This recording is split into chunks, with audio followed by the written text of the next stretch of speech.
Science has not determined yet whether or not the famed Paul the Octopus can predict the outcome of football matches, but one research team from National Tsing Hua University believes it has proven that cuttlefish knows math.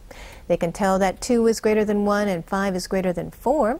The study has been published by the globally known Nature magazine, and foreign journalists are pursuing the research team for a closer look at their study. The cuttlefish is staring at the small shrimps inside the box. All of a sudden it attacks, not randomly but always choosing the side that has more shrimps. The cuttlefish is commonly known as squid, belonging to the cephalopoda invertebrate animal species that has the most developed cerebral nervous system.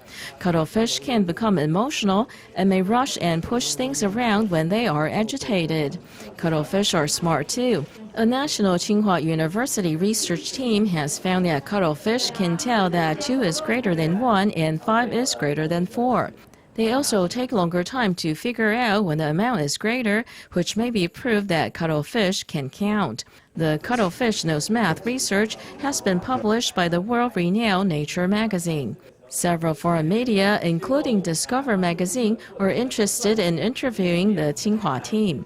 The research group says that the research will help the aquaculture industry to cultivate cuttlefish effectively.